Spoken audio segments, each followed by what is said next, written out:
जबलपुर ज़िले से हुई है। जबलपुर में सेंट जोसेफ्स कॉन्वेंट सदर स्कूल से मैंने 2012 में अपना 12th क्लियर किया था। स्कूल में मेरे सब्जेक्ट मैंने मैथ्स और साइंस चूज़ किया था, क्योंकि उसमें ऑप्शंस बहुत ज़्यादा नहीं रहते हमारे पास 10th के बाद, और एकेडमिक्स में अच्छा होने के कारण मैथ साइंस मैंने फील्ड चूज़ की थी।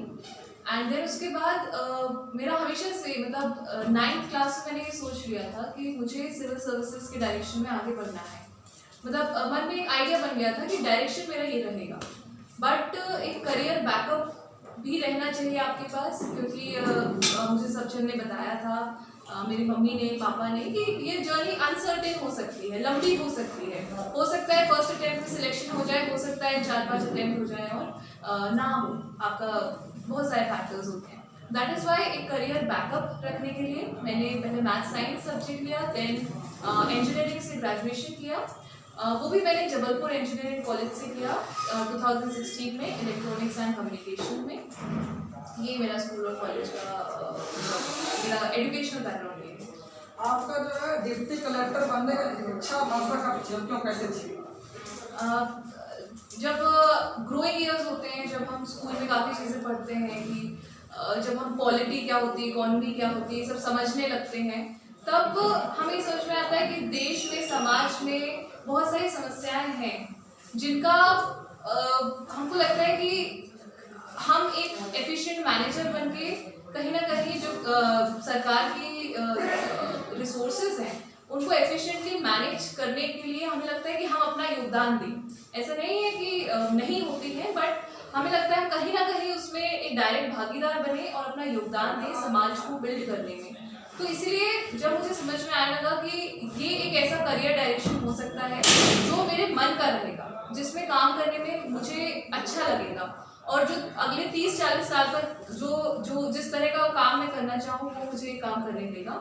तो इसलिए मैंने उस समय से मुझे रुझान आया कि शायद इस डायरेक्शन में जाना है।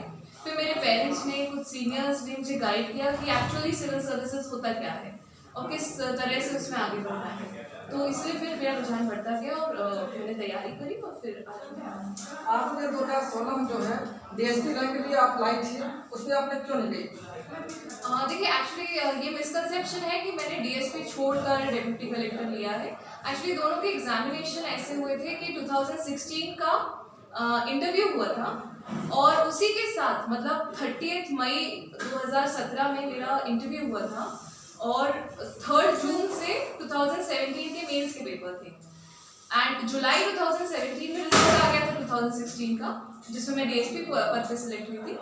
और फिर अक्टूबर नवंबर में 17 के इंटरव्यूज थे और दिसंबर में रिजल्ट आया। तो डीएसपी की ज्वाइनिंग भी नहीं आ पाई थी, उसके पहले ही इस एग्जाम का इंटरव्यू हो गया, मेंस हो गया। तो दैट इज वाई दोनों ही एग्जाम मैंने एक साथ ही दिए हैं लगभग। रिजल्ट 6-8 महीने के डिफरेंस पे आया था और डीएसपी की ज्वाइनिंग के पहले डेप्यूटी कलेक्टर की पोस्ट मतलब डेप्यूटी कलेक्टर का सिलेक्शन हो गया था। तो इसलिए ऑब्वियसली चॉइस मेरा डेप्यूटी कलेक्टर ही था। जैसे कि आपको पता है कोरोना कैद जो है इसमें बढ़ चुकी है और स्कूल, कॉलेज, एकेडमी हर चीज़ बंद है, तो घर पे जो है एमपीएससी, रेलवे आदि का तैयारी करना चाहते हो, कैसे करेंगे? देखिए, अभी का जो समय है ये सिर्फ स्टूडेंट्स के लिए नहीं, सभी के लिए बहुत मुश्किल है। तो अगर आप एक स्टूडेंट हैं, बहुत इंपॉर्टेंट है कि आप हतोत्साहित ना हो। माना सिचुएशन ऐसी है कि कोई वैकेंसीज नहीं निकल रही हैं या फिर एग्जाम की डेट्स पोस्टपोन हो रही हैं, श्योरिटी भी नहीं है कब ये सब होगा, लेकिन अगर आप हतोत्साहित हो जाएंगे तो फिर वो बहुत ही नेगेटिवली अफेक्ट करेगा। आपको ज़रूरी है कि आप ये सोच के चलें, अगर आपके लिए नहीं आ रही है वैकेंसी तो बाकी भी जितने लाखों उम्मीदवार हैं किसी के लिए नहीं आ रही है, और जब आएगी तो आपको सबको साथ में ही देना है। तो अगर आप हतोत्साहित होकर अपनी तैयारी छोड़ देंगे या मन में नेगेटिविटी ले आएंगे तो आप दूसरों से पीछे हो जाएंगे। तो इस समय को आप ऐसा लीजिए कि सभी के पास मुश्किल है, आप अकेले की नहीं है, हतोत्साहित ना हो और एक पॉजिटिव वे में ये लीजिए कि एक प्रेशर होता है पढ़ने का। अगर 1 महीने बाद, 2 महीने बाद एग्जामिनेशन है तो बहुत मेंटल प्रेशर रहता है कि हम 12 घंटे पढ़ें कि 15 घंटे पढ़ें। अभी अगर आपके पास एक एक्सटेंडेड टाइम आपको मिल रहा है तो आप दिन में 2 से 3 घंटे भी पढ़ के आप अपनी पढ़ाई में लगाएं। बाकी अपने जो शौक है, आपकी हॉबी है जिसमें आप हो सकता है पढ़ाई के चक्कर में टाइम नहीं दे पाए हैं, आप अपनी हॉबीज परस्यू करें, अपने फैमिली को टाइम दें, अपने फ्रेंड्स को टाइम दें, फोन पर, कॉलिंग पर। तो मतलब एक पॉजिटिव एस्पेक्ट ये भी आप सोच सकते हैं कि आप बहुत ही आराम से तैयारी कर सकते हैं। जैसे कि आप जो है सिंगरौली मुख्यालय के साथ साथ आज वर्तमान में सराय तहसील में जो है सेवा प्रदान कर चुकी हैं, इसमें किस प्रकार से कार्यशाला किस प्रकार कैसे क्या रहा? देखिए, ये सिंगरौली जिले में मेरी प्रथम पोस्टिंग थी और सराय का प्रभार भी मेरा प्रथम फील्ड पोस्टिंग थी।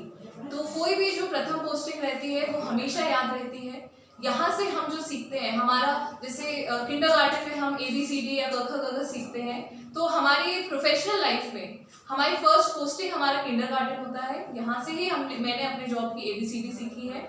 बहुत सारी चीज़ें हैं जो हमने सिर्फ थ्योरी में पढ़ी थी, हमें ट्रेनिंग में बस एक्ट्स पढ़ाए गए थे या चीज़ें बताई गई थी, बट उसको वो सच में कैसे होती हैं, किस तरह के केसेस होते हैं, किस तरह की लॉ एंड ऑर्डर सिचुएशन होती है, किस तरह की समस्याएं होती हैं लोगों में और किस तरह से उनसे डील करना होता है, ये सारी चीज़ें मैंने यहाँ सीखी हैं।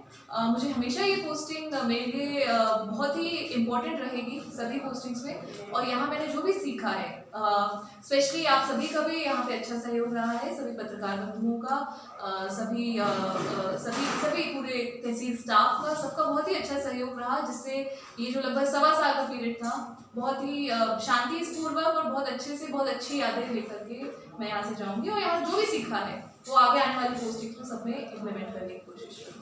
मैम, आप जो है 22 वर्ष पूर्व में जो है आपने MPPSC का टॉप किया था, तो हम किस प्रकार से आप तैयारी किए और कहाँ किस प्रकार से मार्गदर्शन मिला? देखिए, मैंने अपने कॉलेज के 3rd ईयर में सिविल सर्विसेज की तैयारी शुरू कर दी थी और मेरी मम्मी जो थी मेरी मुख्य मार्गदर्शिका थी।